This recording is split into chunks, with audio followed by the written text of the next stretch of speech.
ገድል ማለት ስለዚህ በህይወት በአባቶቻችን ቅዱሳን ህይወት ውስጥ የተተረጎመ ወንጌል ነው። ገድል ወንጌል ነው። ልዩነቱ በሰዎች ህይወት ውስጥ ተተርጉሞ ነው የምናነበው ወንጌል። በአቡነ ተክለ ሃይማኖት ህይወት ውስጥ በቅዱሳን ህይወት ውስጥ ተተርጉሞ ነው የምናነበው ወንጌል። በራሳችን ውስጥ እግዚአብሔርን ማየት ስንችል ግን በኃጢአት ምክንያት እግዚአብሔርን ለማየት የምንፈልግ ሰዎች ሆንን። እግዚአብሔርን አይተናልና ሞትን እንሞታለን። እግዚአብሔርን ማየት ማስፈራት ጀመረ። በብሉይ ኪዳን ኃጢአት ክፉ ስለሆነ፣ ውድቀት ክፉ ስለሆነ፣ ባርነት ክፉ ስለሆነ የሰው ልጅ ሁሉ በሰይጣን ባርነት አዳም ገብሮ ለዲያብሎስ፣ ሔዋን አመቱ ለዲያብሎስ ተብለው በግዞት በባርነት ሰነድ ውስጥ ስለሆኑ እግዚአብሔርን ማየት ሰዎች ይፈሩ ነበር። የሱን ፈቃዱን ተረድተነዋል።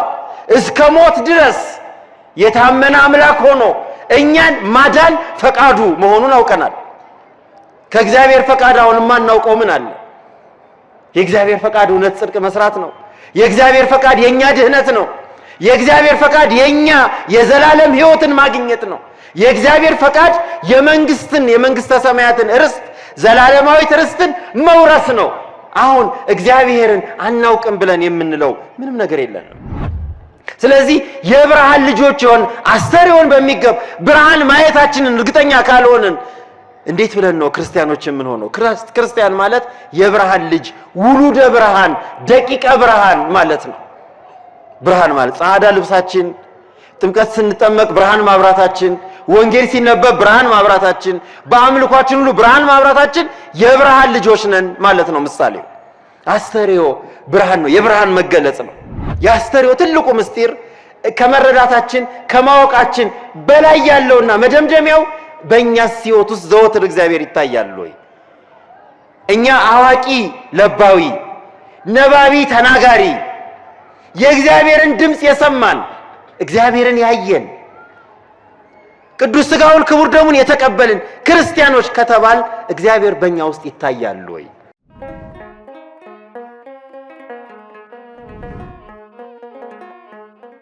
በስመ አብ ወወልድ ወመንፈስ ቅዱስ አሃዱ አምላክ። ክቡር አባታችን ታላቁ ሊቅ የዚህ ታላቅ ገዳም መምህር ጸባቴ፣ የተከበራችሁ ሊቃውንተ ቤተ ክርስቲያን፣ ከኋላዬ ብዙ አለቆች አሉኝ። እንግዲህ ሁሉንም እንዳልጠራ ጸባቴ ብቻ ይበቆኛል። እንግዲህ ሰባኪያነ ወንጌል፣ መምህራን፣ መዘምራን፣ የእግዚአብሔር ቤተሰቦች ሁላችሁም እንኳን አደረሳችሁ፣ እንኳን አደረሳችሁ። አሜን። የእግዚአብሔር አምላካችን የጌታችን የመድኃኒታችን ኢየሱስ ክርስቶስ ስም ይክበር ይመስገንልን። ይህን ሰዓት ባርኮ ቀድሶ በዚህ በታላቅ የበረከት ቦታ የአባታችን የጻድቁ የአቡነ ተክለ ሃይማኖት ስም የሚዘከርባት ገድሉ የሚነበብባት በእውነት ታሪካቸው አሸናፊ የሆነ ገድላቸው የሚነገርበት ቦታ በተቀደሰች ሰዓት ሰብስቦ ቃሉን እንድንማማር የፈቀደልን አምላክ የተመሰገነ ይሁን። አሁንም በመካከላችን ተገኝቶ በአባቶቻችን ጸሎት፣ በእናታችን በቅድስት ድንግል ማርያም አማላጅነት፣ በጻድቁ በአቡነ ተክለ ሃይማኖት ቃል ኪዳን በእርሱ በማያልቅ ቸርነቱ እንዲያስተምረን እንዲመክረን ቅዱስ ፈቃዱ ይሁንልን። በእውነት እንደው አይፈቅዱልኝም እንጂ ጸባቴ በጣም ትልቅ አባት፣ ያው እንደምታዩት ግቢውንም በሰፊው እግዚአብሔር ልዩ ስጦታ ያላቸው አባት ናቸው።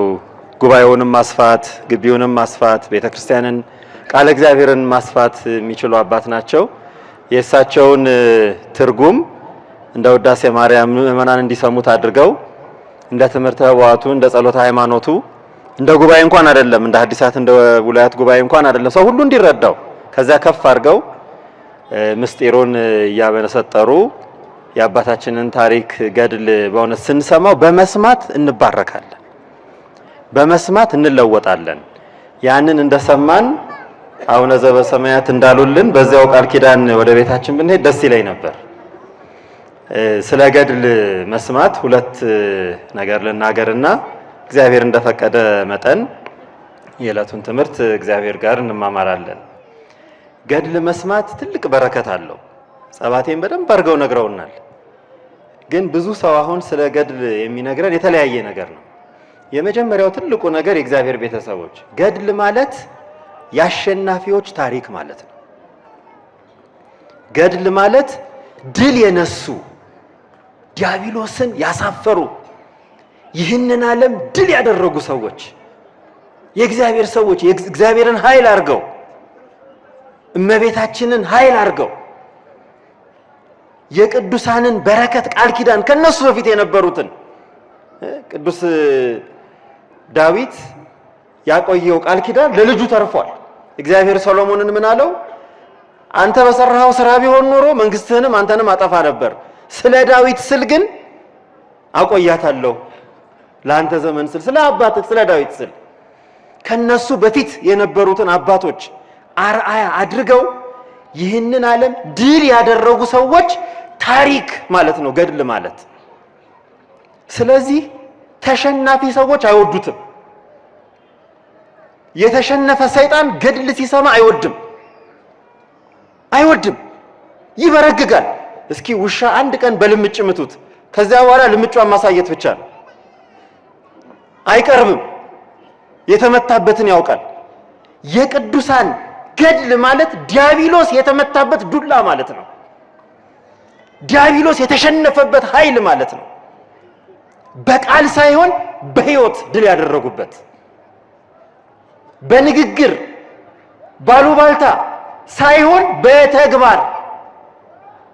በተግባር ድል ያደረጉበት ታሪክ ስለሆነ ገድል መስማት አሸናፊ ያደርጋል፣ ጥበብ ይሰጣል። ሰዎች እንዴት አድርገው ነው ቅዱሳን ዲያብሎስን ድል ያደረጉት በማለት ዕውቀት ይሰጣል፣ ይባርካል፣ ደስ ይላል።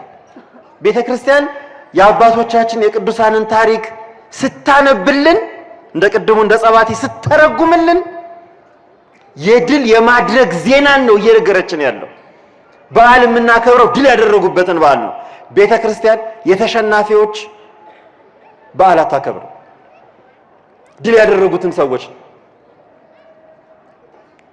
በስማቸው በደማቸው ሰማያዊት መንግስትን የወረሱ ይሄን ዓለም ድል አድርገው የስጋቸውን ፈቃድ ድል አድርገው የመናፍቃንን ተንኮል ድል አድርገው ያጋንንትን ሴራ ድል አድርገው ዓለምን ያሸነፉ ሰዎችን ታሪክ ነው የሰማነው። ስለዚህ ገድል ለመስማት መጓጓት አለብን። እኛም ድል የምናደርግበትን መንገድ ስለሚነግረን ነው። ሁለተኛው በጣም ደግሞ ከሁሉ በላይ የሚጠቅመን ገድልን አይደለም እንዲህ አይነት ቦታ ላይ ይቅርና እንደውም እኔ አንድ ሁለት ቦታ ተናግሬዋለሁኝ። ይሄን ቤተክርስቲያናችን እንደውም ገድልን ማንበብ ያለባት ከወንጌል ቀጥላ ነው። ምክንያቱም ይሄ የክርስቶስ ትእዛዝ ነው። ክብር ይግባውና መድኃኒታችን ኢየሱስ ክርስቶስ በቢታንያ ሳለ ይላል ቅዱስ ማቴዎስ በምዕራፍ 26 ላይ በቢታንያ ሳለ በአንድ ስምዖን በሚባል ሰው ቤት ውስጥ ገባ። በዚያም ሆኖ እያለ በዚያም ቁጭ ብሎ እያለ ጌታ ክብር ይግባውና መድኃኔዓለም አንዲት ሴት ዋጋው የከበረ እጅግ የከበረ ሽቱ አምጥታ እግሩን ከእንባዋ ጋር አበሰች፣ እያለቀሰች እግሩን አበሰች። ከዚያ ሰዎች አጠገባቸው እዚያው ቤት በእንግድነትም የመጡ ጌታችንንም ተከትለው የሄዱ ሰዎች እንዴ ምን ማለት ነው? ይሄንን እኮ ዋጋው የከበረ ሽቱ እንዴት አድርጋ ታፈሰዋለች? እንዴት አድርጋ ትደፋዋለች?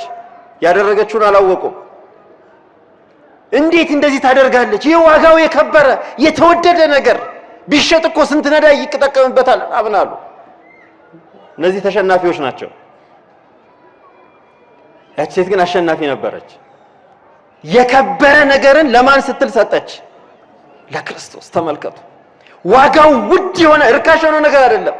ዋጋው ውድ የሆነ ነገር ለባለቤቱ ለእግዚአብሔር ሰጠች፣ ሰው ለሆነው አምላክ። ይውላችሁ ቅዱሳን ማለት ገድል የተጻፈላቸው ማለት ዋጋው ውድ የሆነ ሕይወታቸውን ለእግዚአብሔር የሰጡ ዋጋው ውድ የሆነ ማንነታቸውን ለክርስቶስ የሰጡ ሰዎች ማለት ናቸው። ይሄ እንዳይደንቃችሁ ጌታችን ምን አለ መሰላችሁ? ተው እንጂ ሴቲቱን አታስቸግሯት አለ። ከሁሉ የበለጠ ነገር አደረገች።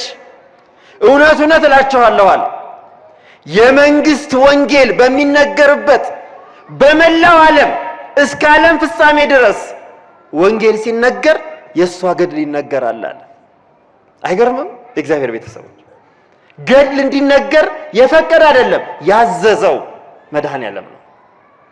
የወንጌል ምስራች የመንግስተ ሰማያት ሕገ መንግስት ወንጌል የሕይወት ቃል የክርስቶስ ቃል ተስፋ ራሱ ክርስቶስ በሚነገርበት ወንጌል ማለት ክርስቶስ ማለት ነው።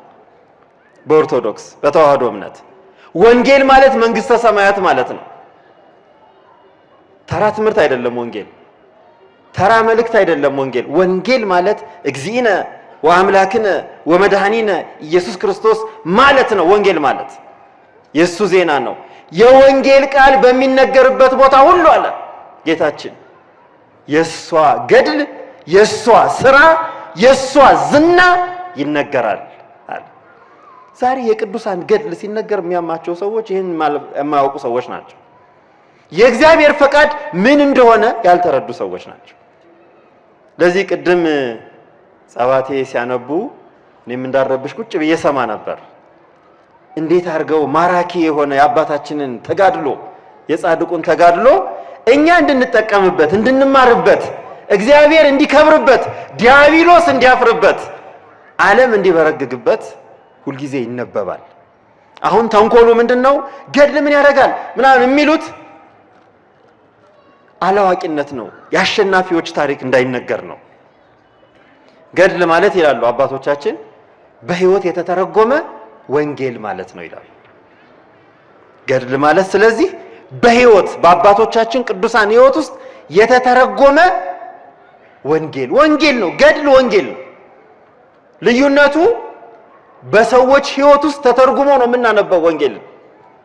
በአቡነ ተክለ ሃይማኖት ሕይወት ውስጥ በቅዱሳን ሕይወት ውስጥ ተተርጉሞ ነው የምናነበው ወንጌልን። ግን የምንሰማው አቡነ ተክለ ሃይማኖት ቸርነት አደረጉ፣ አቡነ ተክለ ሃይማኖት ድውይ ፈወሱ፣ አቡነ ተክለ ሃይማኖት ጽድቅ ስራን ሰሩ፣ ተጋድሎ አደረጉ ሲባል ከየት አግኝተው ማን አዟቸው? ከወንጌል። አዎ ጌታችን የአምላክነቱ የባህሪ አምላክነቱን የሚበልጥ አለ ለማለት ሳይሆን በእኔ የሚያምን አለ እኔ የማደርገውን ያደርጋል፣ ከኔም በላይ ያደርጋል፣ ከዚህም በላይ ያደርጋል ማለት ነው። መምህራን እንግዲህ እንዲህ ነው የተረጎሙልን። እግዚአብሔር አምላካችን በአባታችን ጸሎትና በቅዱሳን በሊቃውንት አባቶቻችን በረከት ሁላችንንም ይባርከን። በእውነት ትልቅ በረከት ነው ያገኘ ነው። እግዚአብሔር በረከታችንን እንዳይወሰድብን ፈቃዱ ይሁንልን። እንግዲህ ከገድሉ ብዙ የምናገረው ነገር ስለሌለ በእውነት በረከቱን ሁላችንም እንድናጣጥመው ነው ይሄን ያነሳሁት። ሰሞኑ ደግሞ ይሄ አሁን ያለንበት ወቅት አስተርእዮ ወይም ዘመን አስተርእዮ ይባላል እና ብዙ ጊዜ ይሄን ቃል ትሰሙታላችሁ። በተለይ አሁን ትላንትናን ትልቅ በዓል አክብረናል አይደል? አስተርእዮ ማርያም ብለን አይደል? አዎ፣ በዘመነ አስተርእዮ የሚከበር የእመቤታችን የዕረፍቷ በዓል ማለት ነው። በዘመነ አስተርእዮ ይሄ አስተርእዮ በሚሆንበት ዘመን ላይ የሚከበሩ በዓላትን ሁሉ የበለጠው እንግዲህ ዘመኑን ባንድ ላይ በጥቅል የተቀመጠው ነውና እንደው ትንሽ ነገር ስለ ጥምቀቱ፣ ስለ ቃና ዘገሊላ በዚያም ስላለፉት በዓላት ብዙ በየጎዳናው በየአደባባዩ በሊቃውንት አባቶች እየተተረጎመ ብዙ ተምረናል። ግን ይሄ ወቅቱ አስተርእዮ የሚለው ወቅት እንደው ሰፋ አድርገን የምናይበት ስለሆነ እንደ እግዚአብሔር ፈቃድ አጭር ነገር እንነጋገራለን።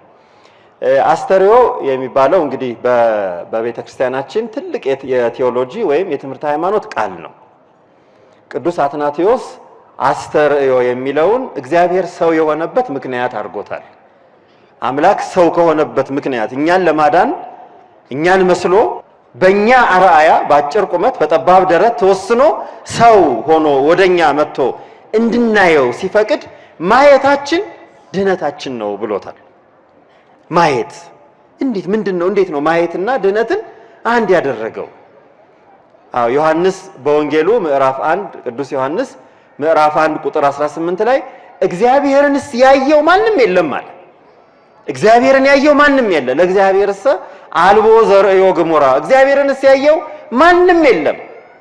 በኋላ ግን በእቅፉ ያለ አንድ ልጁ መድኃኒታችን ኢየሱስ ክርስቶስ ሁሉን ተረከልን። ወደዚህ ዓለም መጥቶ እኛን ለማዳን የመምጣቱ ምስጢር እግዚአብሔርን እንድናውቅ ወደሱ እንድንቀርብ እሱን እንድናየው ነው። አስተርእዮና በእንግሊዝኛ በግሪኩ አዲስ ኪዳን በተጻፈበት ግሪክ ሁለት ቃላቶች አሉ። ኤጲፋንያ ቀጥታ ግዕዙ ወስዶታል። ይሄንን ሰሞን ዝውቱ አስተርእዮ ካለ በኋላ ኤጲፋንያ ይባላል ይላል። ኤጲፋንያ ማለት ሁለት ቃላቶች ናቸው የተገጣጠሙት። ኤጲና ፋና የሚል ፋኖ ስንላልና አይደለም። አሁን የብርሃን መገለጥ፣ የብርሃን መታየት፣ ብርሃን መሆን ጌታችንም ተናግሯል። ብርሃን ሲወጣ ጨለማ ይጠፋል። የብርሃን መገለጽ ነውና የጨለማ የጠፋበት፣ ጨለማ የተሸነፈበት፣ ድል የተደረገበት የብርሃን መገለጽ ብሎታል። ኤጲፋንያ አስተርእዮ ሲባል የብርሃን መገለጥ ማለት ነው። ሁለተኛው ደግሞ ከዚሁ ጋር ገሃድ የምንለው ገሃድ ተብሎ የተተረጎመልን ወአስተርአየ ገሃደ ያለው ቴዎፋንያ ይላሉ። የእግዚአብሔር መገለጥ፣ የአምላክ መገለጥ። ይሄ ለኛ ድህነት መሰረታዊ ነበር።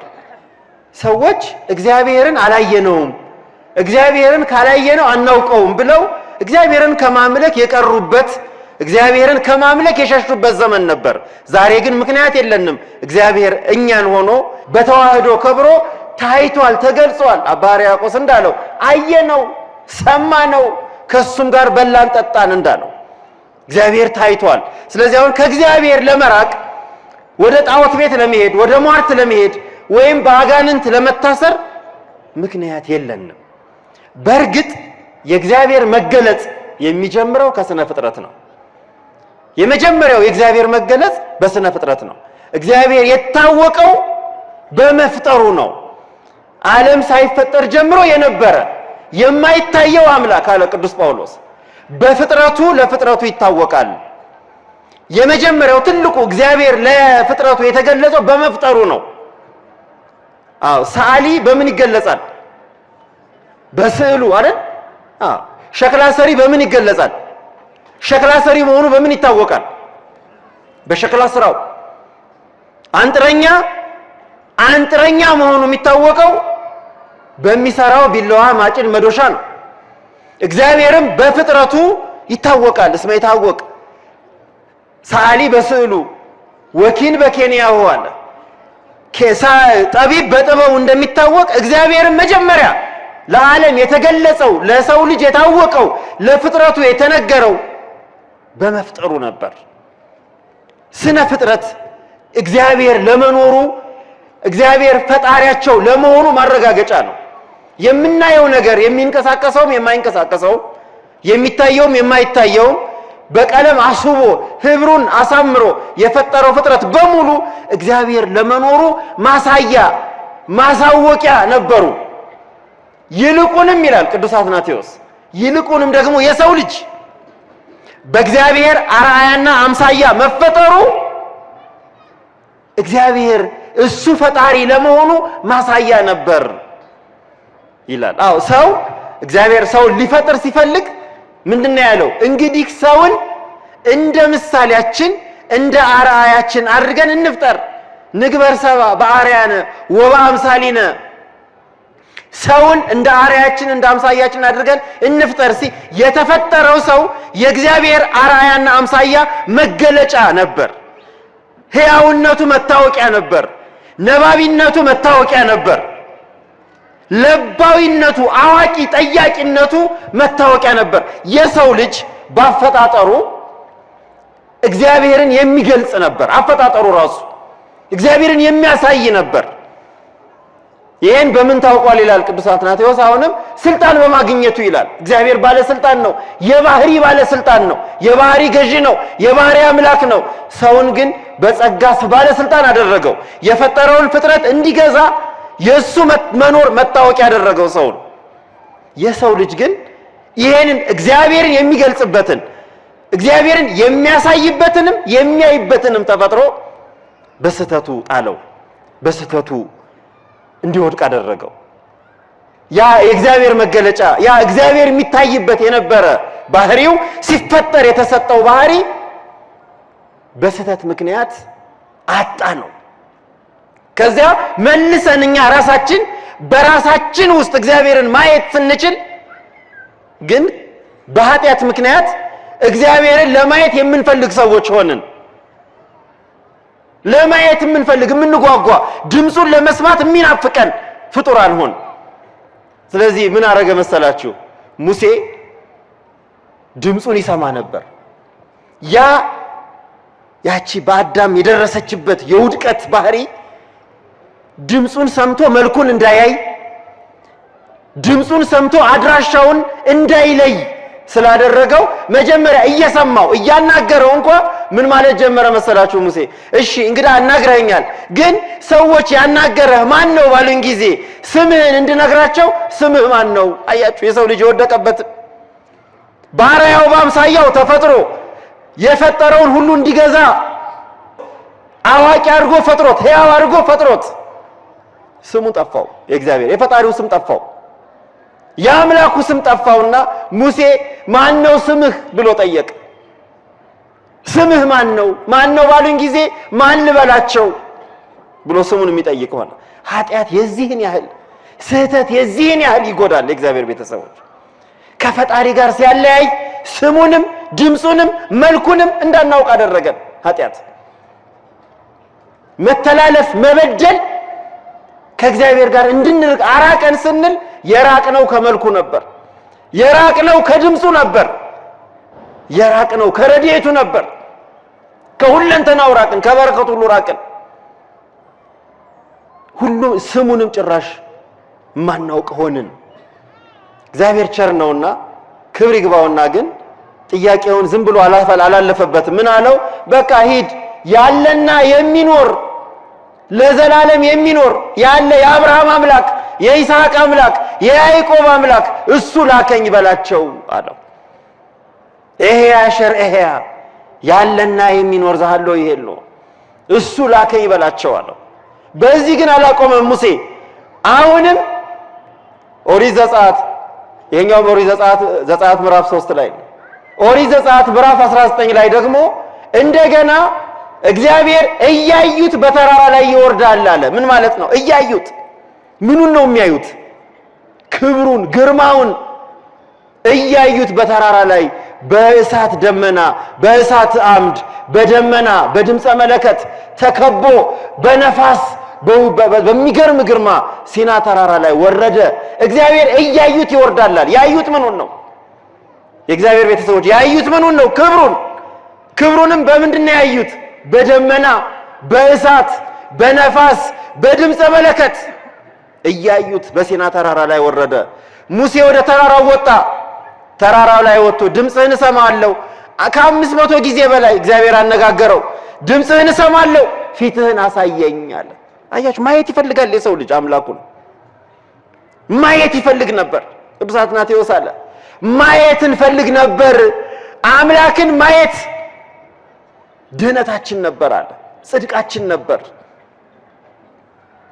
አዎ የቤተ ክርስቲያን አባቶች የጽድቅን መጨረሻ ምን አሉት መሰላችሁ?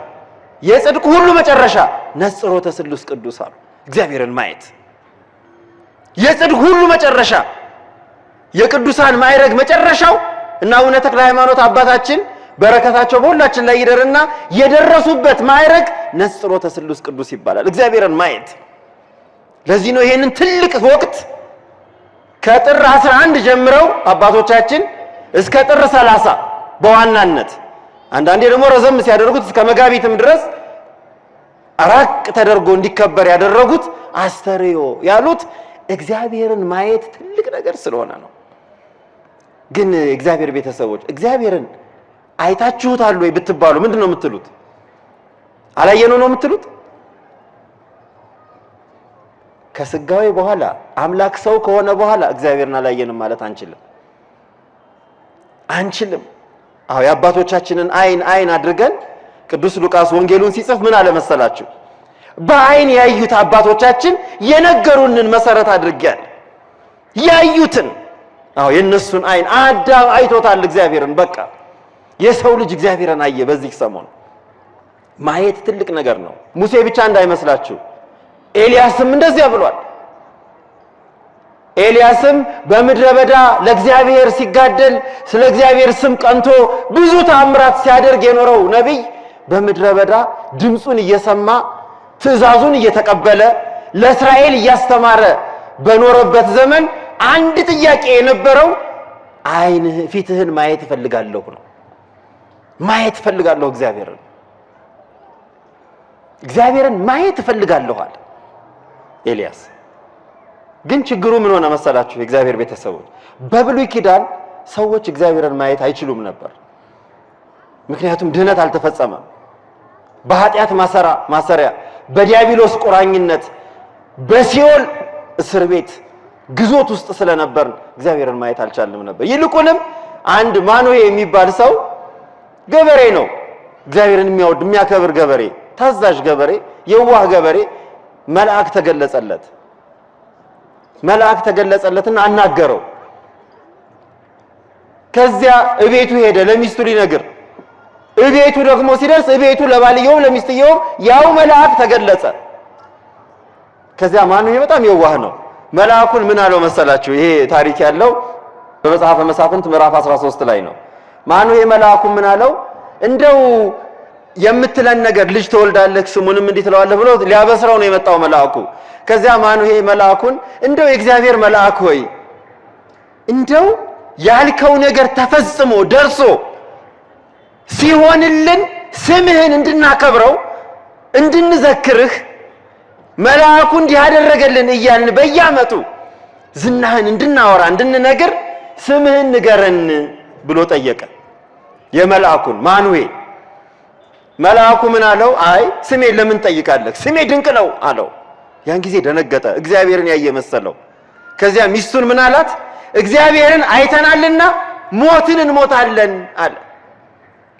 እግዚአብሔርን አይተናልና ሞትን እንሞታለን። እግዚአብሔርን ማየት ማስፈራት ጀመረ። በብሉይ ኪዳን ኃጢአት ክፉ ስለሆነ፣ ውድቀት ክፉ ስለሆነ፣ ባርነት ክፉ ስለሆነ የሰው ልጅ ሁሉ በሰይጣን ባርነት አዳም ገብሩ ለዲያብሎስ ሔዋን አመቱ ለዲያብሎስ ተብለው በግዞት በባርነት ሰነድ ውስጥ ስለሆኑ እግዚአብሔርን ማየት ሰዎች ይፈሩ ነበር። ማየት መሞት እንደሚያመጣ ይሄንን ደግሞ በዝም ብሎ ያሉት አይደለም። ሙሴ እግዚአብሔርን ፊትህን ማየት እፈልጋለሁ ሲለው እግዚአብሔር ምን አለው? ፊቴን አይቶ አንድ ሰው እንኳን መኖር አይችልም፣ ፊቴን ያየ ይሞታል አለው።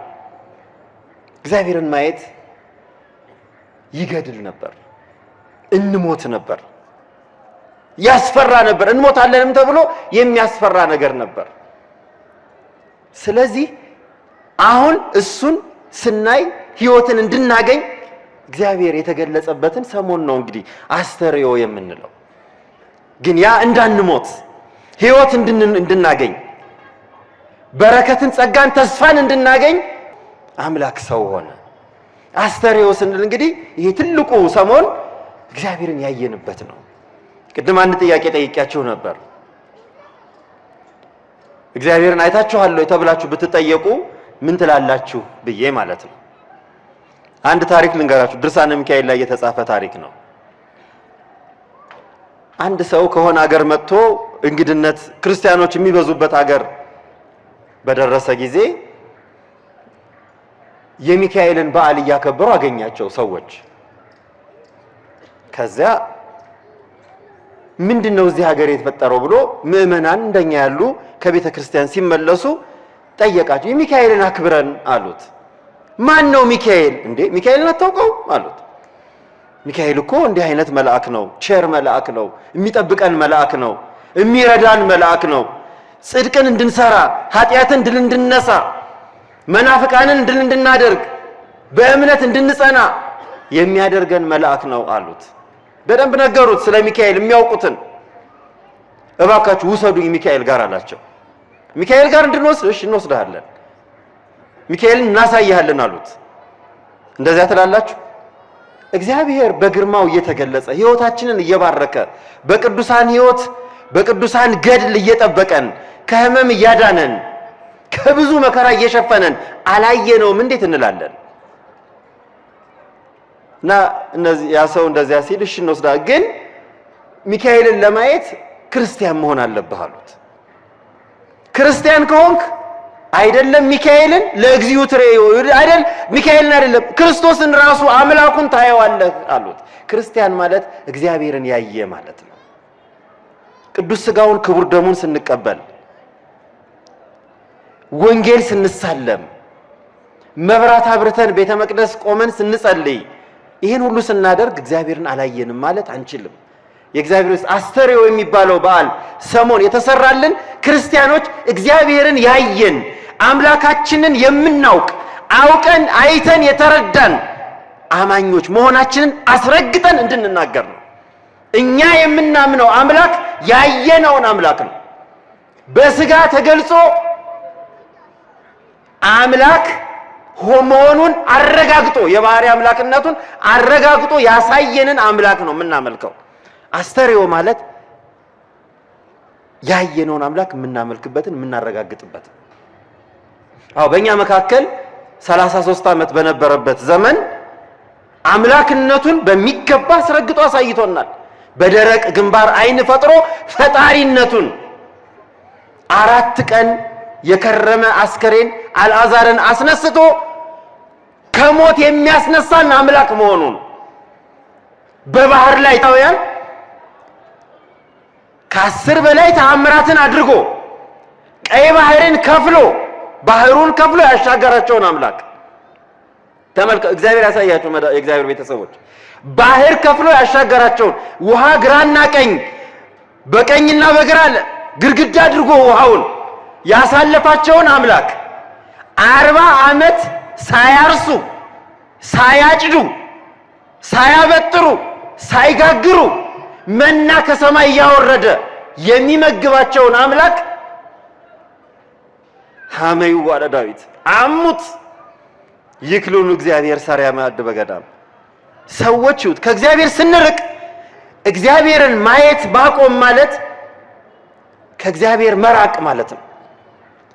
ኃጢአት በበዛ ቁጥር፣ ጥርጣሬ በበዛ ቁጥር፣ ክፋታችን በበዛ ቁጥር እግዚአብሔርን ከማየት እንርቃለን። እነዚያ ሰዎች ይሁት ከሰማይ በየቀኑ ሲያዩት የሚያምር ሲበሉት የሚጣፍጥ ልብሳቸው ሳያልቅ ጫማቸው ሳይቀደድ በምድረ በዳ የመራቸውን አምላክ ጠረጠሩት። አለ ወይ አሉት። ልክ የኛ ህይወት እንደዚያ መሆን የለበትም። ይሄንን ሰሞን አባቶቻችን እምነቱ እንዲኖረን የሚፈልጉት በዚህ ሰሞን በዘመን አስተርእዮ እንዲኖረን የሚፈልጉት አባቶች የሰሩልን ስርዓቱን ያደረጉልን እግዚአብሔር ጋር መኖራችንን እንድናረጋግጥ እግዚአብሔርን አይተን የምናመልከው አምላክ መሆኑን እንድናረጋግጥ አይተነዋል፣ ሰምተነዋል፣ ከሱም ጋር በልተናል፣ ጠጥተናል አይደለም። አረ ምግብ ማዕድ ሰማያዊ ህይወት ሆኖ የዘላለም ማዕድ ሆኖ ስጋውን ደሙን በልተናል ጠጥተናል ብለን ክርስትናችን እንድናረጋግጥ ነው። ዋናው የአስተርእዮ ትርጉም ይሄ ነው። እንዲሁ ዝም ብለን የሰሞን በዓል አክብረን በዓል አስተርእዮ ደግሞ አለፈ እንድንል አይደለም። ምንድነው የተደረገው? አሁን እያደረግን ያለነው ቤተክርስቲያን መተን ይችን ቅድስት ቤተክርስቲያን የክርስቶስ አካል የሆነች የቅዱሳን ገድል የሚነበብባት ጸሎት የሚያደርግባት ስጋው ደግሞ የሚፈተትባት ምስጢራት የሚፈጸሙባት እዚህ መተን ስንመለስ እግዚአብሔርን እንዳየን አውቀን መመለስ አለብን። እግዚአብሔርን እንዳወቅን አድርገን አይተን መመለስ አለብን። ይሄ በትክክል በውስጣችን እንዲኖር በውስጣችን ህይወት ሆኖ እንዲቀጥል ያስፈልጋል። ቅድም አንድ ነገር ብያችሁ ነበር። ስለ ገድል ስናወራ መስማት መባረክ ነው ብያችኋለሁ። ማየትና መስማት አንቀጻቸው የተለያየ ይሁን እንጂ ስንሰማ አይምሯችን የምንሰማውን ነገር በህሊና ይቀርጻል። መስማትና ማየት አንድ አይነት ውጤት አላቸው አይምሮ ውስጥ ማለት ነው። እውነተኛ ነገር ስንሰማ እንዳየን ነው የምንቆጥረው። አሁን አባቶቻችን አይተው የነገሩንን ሐዋርያት አይተው የነገሩንን ወንጌል ባነበብን ቁጥር ክርስቶስ ይሄን አደረገ እያልን በደጋገምን ቁጥር ማሰብ ያለብን አይምሮአችን ውስጥ የክርስቶስ ምስል ተቀርጿል። እናንተ ሰባ ገላትያ ያለ ቅዱስ ጳውሎስ የክርስቶስ የተሰቀለው ክርስቶስ በአይናችሁ እንደተቀረጸ ሁልጊዜ አይናችን ውስጥ እንደተቀረጸ መሆን አለበት። ምክንያቱም አባቶቻችን እናምናቸዋለን፣ እንወዳቸዋለን። ያዩትን ነግረውናል፣ የነገሩንን አምነናል። ስለዚህ አይተናል፣ ሰምተናል፣ አይተናል ማለት አለብን። ይሄንን ስናረጋግጥ አንድ ውጤት አለ። ምን መሰላችሁ? ጌታችን ሐዋርያትን እንዲህ አላቸው፣ እናንተ ዛሬ የምታዩትን ከፊታችሁ ቆሞ የምታዩትን እኔን ማለቱ ነው፣ ክርስቶስን አምላክነቱን ማለቱ ነው። ያዩ ዘንድ አባቶቻችሁ ወደዱ፣ ፈለጉ። እናንተ የምታዩትን ሊያዩ ግን አላዩም። ሙሴ ፈለገ፣ ኤልያስ ፈለገ፣ ብዙ ፈለጉ ግን አላዩም። እናንተ የምትሰሙትን አለ፣ መስማትና ማየት አንድ ስለሆኑ እናንተ የምትሰሙትን አባቶቻችሁ ሊሰሙ ወደዱ። አምላክ ሰው ሆኖ በስጋ ተገልጾ ሲያስተምር መስማት ይፈልጉ ነበር ነቢያት። አምላክ ሰው ሆኖ ሲባርክ ተአምራትን ሲያደርግ 5 ገበያ ሕዝብ ሲያጠግብ የሞተውን ሲያስነሳ ድውዩን ሲፈውስ አጋንንቱን ሲያርቅ በደረቅ ግንባር ዓይን ሲፈጥር ማየት ይፈልጉ ነበር ነቢያት። መቼ ነው ይሄ የሚሆነው እያሉ ግን አላዩም አለ። እናንተ ግን አለ ማየት ምን ያህል ትልቅ እንደሆነ አስተርእዮን የምናከብረው ለምን እንደሆነ እናንተ ግን ይሄንን የሚሰሙ እናንተ ከፊታችሁ ቆሞ የሚነግራችሁ የሚሰሙት ጆሮዎቻችሁ የሚያዩት ዓይኖቻችሁ የተባረኩ ብፁዓን ናቸው። አያችሁ፣ መስማትና ማየት ብፁዕነትን ይሰጣል፣ ይባርካል። በዚህ ሁላችን እንባረካለን። እግዚአብሔርን እናስብ በሕይወታችን። አሁን የማያዩትን የማይሰሙትን እንደሚያመልኩ ሰዎች አይደለንም እኛ። የአሕዛብ አማልክት አለ ዳዊት። ዓይን እያላቸው አያዩም፣ ጆሮ እያላቸው አይሰሙም፣ አንደበት አፍ እያላቸው አይናገሩም፣ እጅ እያላቸው አይዳስሱም፣ አይሰሩም። የሚሰሯቸውም እንደነሱ የተረገሙ ናቸው። እኛ ግን በዚህ ሰሞን አስተርእዮ ያልነው በስጋ ተገልጾ ያከበረን ነዋ በጉ ተብሎ የተመሰከረለት በቃና ውሃውን ወደ ወይን የለወጠ ተአምራቱን የገለጸ በስጋ ተገልጾ ያዳነንን አምላክ ነው የምናመልከው። ክብር ይግባው መድኃኔዓለም። ስለዚህ አስተርእዮ የምንለው እንግዲህ ያንን እንድናረጋግጥ ነው። ክርስቲያን ሲባል በክርስቶስ ስም የተጠራ ብቻ አይደለም። በክርስቶስ ስም የስሙን የተሸከመ ማለት ብቻ አይደለም። በወልድ ውሉድ በክርስቶስ ክርስቲያን የተሰኘን ብቻ አይደለንም። ከዚያ በላይ ያ የምናመልከውን አምላክ የምንሰግድለትን አምላክ ጸሎት መባ የምናቀርብለትን አምላክ መስዋዕት የምናቀርብለትን አምላክ አይተን ተረድተን የሚሰራውን ስራ በትክክል አውቀን መሐሪነቱን ቸርነቱን አውቀን አረጋግጠን የምናመልክ ማለት ነው። ከእውቀት የተከፈለብን የለም። እግዚአብሔርን ከማወቅ በእኛ አቅም ሁለንተናውን ማወቅ አንችልም። እሱ ስለማይደረስበት ስለማይሞከርም እኛ ግን ሰው እንደመሆናችን እሱን ለማወቅ በሚገባን መጠን የጎደለብን የለም። ያጎደለብን ምንም ነገር የለም። ሁሉን ነገር ነገረን። ሁሉን የሰማዩን ምስጢር ሁሉ ተረከልን። ስለ አባቱ ሁሉን ነገር ነገርኳችኋል። ለእናንተስ የመንግስት ወንጌል የመንግስት ምስጢር ሁሉ ተነገራችኋል። ለኛ አሁን የተከፈለብን ነገር የለም። አሁን ዕዳው በእኛ ነው። ይሄንን ካላመን ብዙ የሚቀርብን ነገር አለ። ካመን ግን የምናገኛቸውን የተወሰኑ ነገሮች እናንሳ። አንደኛ ትልቁ ነገር ያስተርእዮ ትልቁ የሃይማኖት መገለጽ ነው። የእምነት መገለጽ ነው። ስለዚህ እኛ አሁን የምንጠራጠረው እምነት ሊኖርና አይችልም። ጥርጣሬ፣ ኑፋቄ፣ ክህደት በእኛ ቦታ በኦርቶዶክሳውያን በክርስቲያኖች ዘንድ የሉም። ለምን ይኖራሉ? የሱን አድራሻውን አውቀነዋል። የሱን ፈቃዱን ተረድተነዋል። እስከ ሞት ድረስ የታመነ አምላክ ሆኖ እኛን ማዳን ፈቃዱ መሆኑን አውቀናል። ከእግዚአብሔር ፈቃድ አሁን የማናውቀው ምን አለ? የእግዚአብሔር ፈቃድ እውነት፣ ጽድቅ መስራት ነው። የእግዚአብሔር ፈቃድ የኛ ድህነት ነው። የእግዚአብሔር ፈቃድ የኛ የዘላለም ሕይወትን ማግኘት ነው። የእግዚአብሔር ፈቃድ የመንግስተ ሰማያትን ርስት፣ ዘላለማዊት ርስትን መውረስ ነው። አሁን እግዚአብሔርን አናውቅም ብለን የምንለው ምንም ነገር የለንም። ሁሉን ተረድተናል። ፈቃዱንም እኛ የዚህ የመጣንበት ዓለም ላይ ሰው ሆነን የተፈጠርንበትን ምክንያት ተረድተናል፣ አውቀናል። የመንግስቱ ወራሾች፣ የስሙ ቀዳሾች፣ የክብሩ ወራሾች እንድንሆን አመስጋኞቹ ከሱ ጋር አንድ ሆነን እንድንኖር መሆኑን ተረድተናል። ሌላ አምልኮ ውስጥ ብንገባ፣ ሌላ አይነት ሃይማኖት ውስጥ ብንገባ፣ ሌላ አይነት ነገር ውስጥ ብንገባ የዚህን ያህል የአምልኮ ዕውቀት አናገኝም። የክርስትና የአምልኮ ዕውቀት የዕውቀት ሁሉ የበላይ ነው። ምክንያቱም እግዚአብሔርን ከማወቅ በላይ የሚበልጥ ዕውቀት በዚህ ዓለም የለም። ያንን እግዚአብሔርን የማወቅ ዕውቀት ራሱ በተለየ አካሉ ከሦስቱ አካል አንዱ አካል አምላክ ሰው ሆኖ ስለ ራሱ ነግሮናል፣ በሚገባ አሳውቆናል። ስለዚህ በእኛ ዘንድ ኑፋቄ፣ ጥርጥር የሚባለው ነገር አይኖርም። እኛ በእምነት እንኖር ዘንድ አለ ቅዱስ አትናቴዎስ፣ በእምነት ጸንተን እንኖር ዘንድ ሃይማኖታችን የጸናና የቀና ይሆን ዘንድ አምላክ ሰው ሆነልን። የመገለጹ ምስጢር እሱን እንድናውቀው ሆነ። የመገለጹ ምስጢር ከእንግዲህ በኋላ በእኛ ሃይማኖት የጎደለ እምነት የለንም። እሱን ከማወቅ የቀረብን ነገር ስለሌለ። ሁለተኛው ብርሃን ያለው ነው። ኤጲፋንያ ብርሃን ነው ብያቸዋለሁ።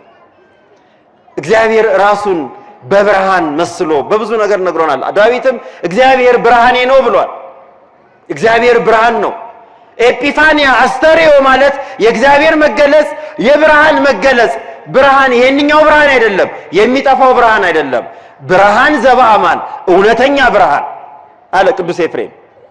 ብርሃን ዘበአማን፣ የማይጠፋ ብርሃን፣ ፀሐይ ዘኢያርብ፣ የማይጠልቅ ፀሐይ፣ የማይጠፋ ብርሃን፣ እውነተኛ ብርሃን ወደ ዓለም መጣ አለ። ይሄ ብርሃን ነው ዛሬ የምንዘክረው የምናከብረው ብርሃንን ነው። የብርሃን ልጆች ነን እኛ። የብርሃን ልጆች ከጨለማ ልጆች ጋር አንድነት የላቸው። ኤጲፋንያ አስተርእዮ ማለት በብርሃን መኖር፣ በጨለማ መኖር አይደለም፣ በብርሃን መኖር። አንትም ውስተ ብርሃኑ ለዓለም እንዳለ ደግሞ ብርሃን መሆን ማለት ነው። በብርሃን እየኖር ብርሃኖች እንድንሆን፣ የዓለም ብርሃኖች እንድንሆን ነው። የዚህ አስተርእዮ ትልቁ ጸጋ፣ ትልቁ ስጦታ ብርሃንን ማየታችን ነው። ያ ብርሃን የሚጠፋ ብርሃን አይደለም። ያ ብርሃን ጉድለት፣ ሕጸጽ ያለበት ብርሃን አይደለም። ያ ብርሃን ጨለማ የሚያሸንፈው ብርሃን አይደለም። ጨለማም አላሸነፈውም ብሏል።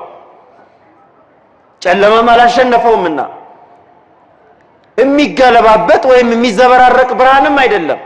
ቅድም ገድሉ ላይ አባታችን ሲያነሱ በእውነት ስለ ብርሃኑ ሲናገሩ የማይጠልቅ ብርሃን፣ ምንጩ አንድ የሆነ ብርሃን፣ ጥላ ወይም የሆነ ቅሬታ ያለው ብርሃን አይደለም። ብርሃኗ ዘወትር የሚያበራ አለ። መንግስተ ሰማያት፣ የመንግስተ ሰማያትን ጸጋ ያገኘንበት ነው። ያ ብርሃን ነው። ስለዚህ የብርሃን ልጆች ይሆን አስተርእዮን በሚገባ ብርሃን ማየታችንን እርግጠኛ ካልሆንን እንዴት ብለን ነው ክርስቲያኖች የምንሆነው? ክርስቲያን ማለት የብርሃን ልጅ፣ ውሉደ ብርሃን፣ ደቂቀ ብርሃን ማለት ነው። ብርሃን ማለት ጻዕዳ ልብሳችን፣ ጥምቀት ስንጠመቅ ብርሃን ማብራታችን፣ ወንጌል ሲነበብ ብርሃን ማብራታችን፣ በአምልኳችን ሁሉ ብርሃን ማብራታችን የብርሃን ልጆች ነን ማለት ነው። ምሳሌው አስተርእዮ ብርሃን ነው፣ የብርሃን መገለጽ ነው። ሶስተኛው ሕይወት ነው። ያ ብርሃን ሕይወት ነው። ያ አምልኮ፣ ያ ሃይማኖት ሕይወት ነው። ሕይወትን ነው የሰጠን። አስተርእዮ ማለት ሕይወትን ያገኘንበት ሰሞን ማለት ነው። ከልደቱ በጥምቀቱ ያረጋግጠልን የህይወት መንገድ እኔ ህይወት ነኝ፣ እኔ የህይወት መንገድ ነኝ፣ እኔ ራስ ህይወትን የምሰጥ ነኝ እውነተኛ ህይወት የተባለ ክርስቶስን ያየንበት ሰሞን ነው። ለዚያ ህይወት የተገለ አሁን ሞት የተሸነፈበት ሞት የሚሸነፍበት አላዋቂነት ድል የሚነሳበት አላዋቂነት ጨለማ ነው። አባቶች ይገርመኛል ወንጌል ሲተረጉሙ ነንታ ምን ይላሉ ነጸባቴ ድውያነ ስጋን በተአምራት ይሉና ድውያነ ነፍስን በትምህርት ይላሉ። አያችሁ ህይወትን ነፍስን የምታበራው ዕውቀትና ትምህርት ናት። ያ ዕውቀት ያ ትምህርት የተገለጸበት እውነተኛ ትምህርት የተሸፈነ ትምህርት አይደለም። እንደውም አባቶች ሰማይ ተገለጸ ይላሉ። ሰማይ ተከፈተ፣ አብ ድምጹን ሰጠ፣ ድምጽ ከሰማይ ተሰማ፣ መንፈስ ቅዱስ በርግብ አምሳል ወረደ፣ ወልድ በዮርዳኖስ ተጠመቀ። ይሄ ነው ዕውቀት። ምስጢረ ሥላሴ ተረዳን፣ አወቅን፣ ተገነዘብን። ይሄ ህይወት ሆነን አሉ አቦ። ይሄ ህይወት ሆነን ህይወትን ያገኘንበት ነው። ህይወት ጽድቅ ቅድስና አንድ ወገን ናቸው። በአንድነት ነው። እውነት ህይወት ነው። በዚያ ነው የምናውቀው። ቅዱስ ዮሐንስ በመጀመሪያ መልእክቱ ምዕራፍ 3 ላይ የዲያብሎስን ሥራ የዲያብሎስን ክፋት የዲያብሎስን ተንኮል ያፈርስ ዘንድ የእግዚአብሔር ልጅ አስተርአየ ተገለጸ አለ። ተንኮል ይፈርስ ዘንድ ዲያብሎስ የሸረበው ተንኮልና ሴራ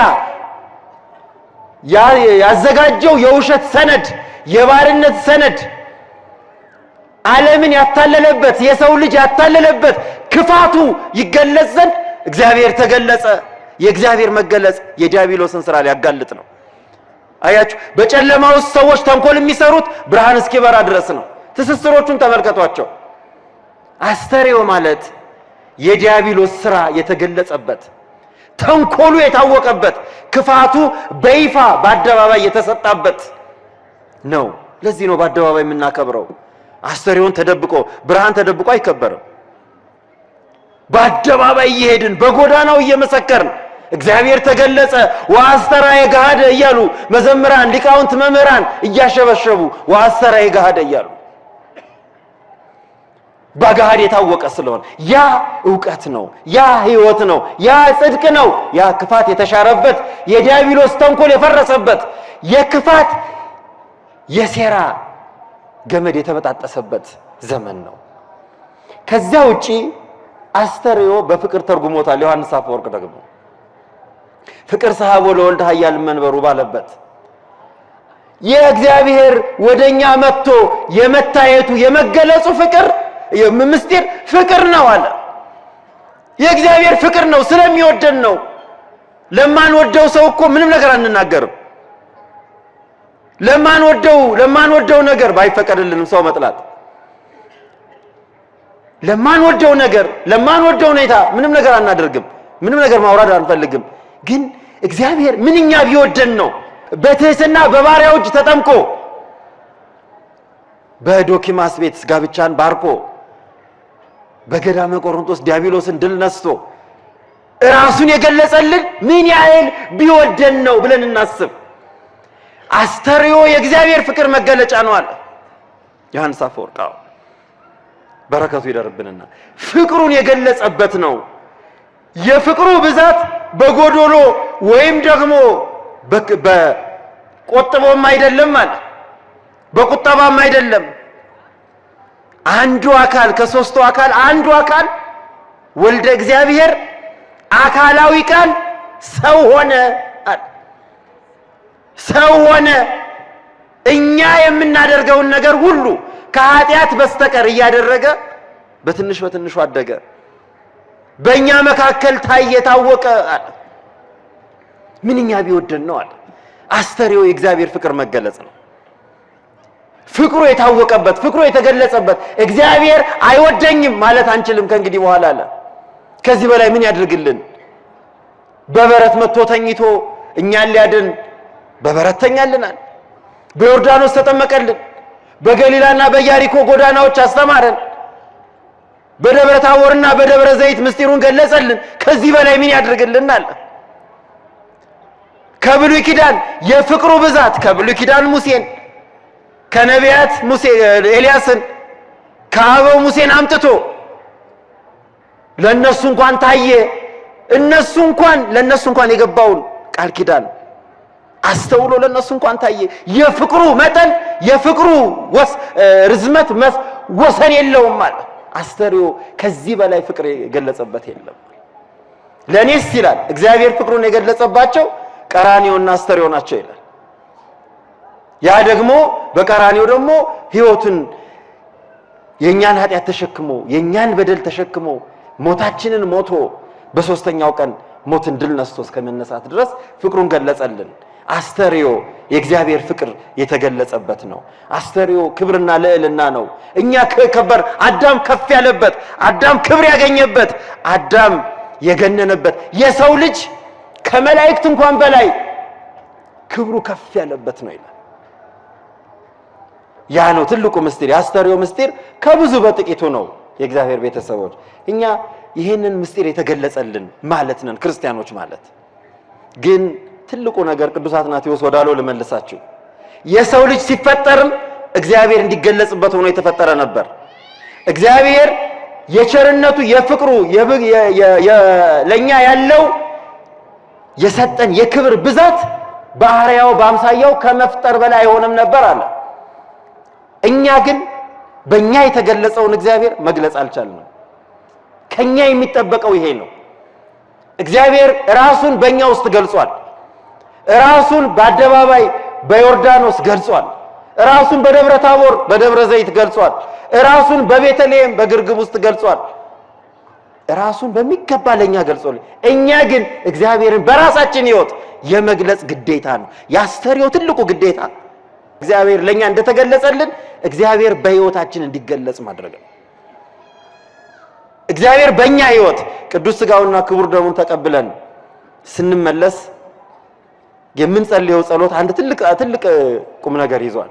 ከመ አስተርኢ በስብሐቲከ በአንተ ምስጋና እታይ ዘንድ አላችሁ። ክርስቲያን መሆን ማለት በእግዚአብሔር ምስጋና የሚታይ ሰው ማለት ነው። ከፍ ያለ የእግዚአብሔር ምስጋና በውስጥ በሕይወቱ የሚታይ። አባ ጊዮርጊስ ዘጋስጫ ቅዱሳንን ምን ይላቸዋል? ቅዱሳን ማለት ይላል ክርስቶስን ፀሐይ የሆነ ክርስቶስ በሕይወታቸው ያለማቋረጥ የሚታይ ማለት ነው ይላል። ቅዱሳን ማለት እንደሱ ናቸው። ፀሐይ ዘያስተርኢ ዲበ ርእሶሙ ለቅዱሳን ወትረ ያስተርኢ ዲበ ርእሶሙ ለቅዱሳን አለ። ዘወትር በሕይወታቸው ክርስቶስ የሚታይባቸው ሰዎች ማለት ናቸው ቅዱሳን ማለት። ዘወትር በሕይወታቸው እግዚአብሔር የሚታይባቸው። የአስተርእዮ ትልቁ ምስጢር ከመረዳታችን ከማወቃችን በላይ ያለውና መደምደሚያው በእኛስ ሕይወት ውስጥ ዘወትር እግዚአብሔር ይታያል ወይ? እኛ አዋቂ ለባዊ፣ ነባቢ ተናጋሪ፣ የእግዚአብሔርን ድምፅ የሰማን እግዚአብሔርን ያየን ቅዱስ ሥጋውን ክቡር ደሙን የተቀበልን ክርስቲያኖች ከተባል እግዚአብሔር በእኛ ውስጥ ይታያል ወይ? ፍቅሩ ነው ብለናል፣ ፍቅሩ ይታያል ወይ? ሕይወት ነው ብለናል፣ ሕይወቱ ይታያል ወይ? ብርሃን ነው ብለናል፣ ብርሃን ነን ወይ? ለኛ የሚመጣው ጥያቄ ይሄ ነው። ሃይማኖት ነው ከኛ እንግዲህ የሚቀረን ለሃይማኖት ጥርጥር የሚሆን የለም ብለናል። እኛ በሃይማኖት ጽኑ ነን ወይ? ጸንተናል ወይ? ሟርት፣ ጥንቆላ ወይም ሌላ ነገር አያታለንም ወይ? ኑፋቄው ክደቱ አያታለንም ወይ? አሁን የስንት ነገር ደቀ መዛሙርት ሆነናል ክርስቲያኖች። የብዙ ነገር ደቀ መዛሙርት ሆነናል። የፌስቡክ ደቀ መዝሙር ነን። የብዙ ነገር የብዙ ክፋት ደቀ መዝሙር ነን። የእግዚአብሔር ደቀ መዝሙር ብቻ እንደሆን ነው የምንፈቀድልን። ክርስቲያን ማለት በሕይወቱ ክርስቶስ የሚታይ ማለት ነው። እንግዲህ አባቶቻችን የቅዱሳን አምላክ በዚህ ሰሞን መታየቱን መገለጹን የምንተርክለት የምንናገርለት የምንመሰክርለት የምናምነው የምንኖረው አምላካችን በቅዱሳን ላይ የታየ የተገለጸ አምላክ በእኛም እንዲገለጽ ፈቃዱ ይሁንልን። የአባቶቻችን የቅዱሳን የአቡነ ተክለ ሃይማኖት የቅዱሳን ሁሉ በረከት በሁላችን ላይ ይደርብን። የአባቶቻችን ጸሎት ይርዳን። ወስብሐት ለእግዚአብሔር።